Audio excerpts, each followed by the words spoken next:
কটাক্ষ করে লোকে বলে মিরপুরের ধানক্ষেত তত্ত্ব বিবেচনায় নিলে বলতেই হয় পুরনো চাষি গামিনী ডি সিলভাকে হটিয়ে নতুন কৃষক টনি হেমিংয়ের আগমন।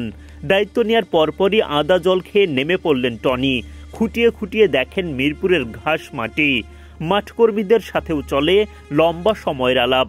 আসছে বিপিএলে মিরপুরে সেরা উইকেট উপহার দিতে চান হেমিং, সেই লক্ষ্যেই কাজ শুরু করে দিয়েছেন তিনি।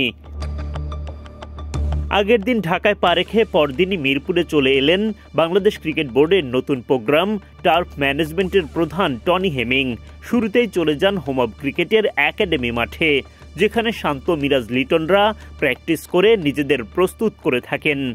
এখানকার উইকেটগুলোর মান বাড়াতে পর্যবেক্ষণ করে নেন হেমিং, আলাপ করেন মাঠকর্মীদের সাথেও।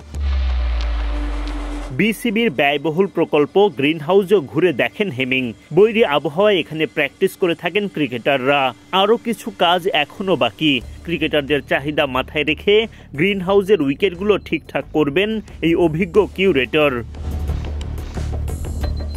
একাডেমি মাঠ পর্যবেক্ষণ শেষে হেমিং চলে যান মূল মাঠের দিকে। সেই সময় তাকে দেখতেই ডেকে নেন বিপিএলের টেকনিক্যাল কমিটির চেয়ারম্যান রকিবুল হাসান। রকিবুল বরাবরই মিরপুরে ভালো উইকেট তৈরির ব্যাপারে সোচ্চার। এখন তার জন্য নতুন ভরসা হতে পারেন টনি হেমিং।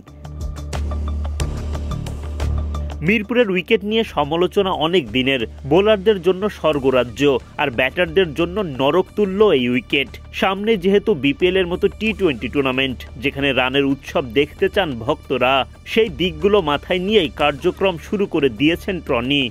আশা করাই যায় আসছে বিপিএলে খানিকটা ভিন্নতা দেখা যাবে।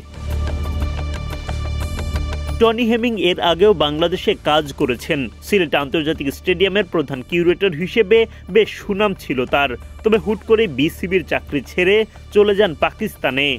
চলতি মাসে আবারও অস্ট্রেলিয়ান এই অভিজ্ঞ কিউরেটরকে ফেরালো বিসিবি।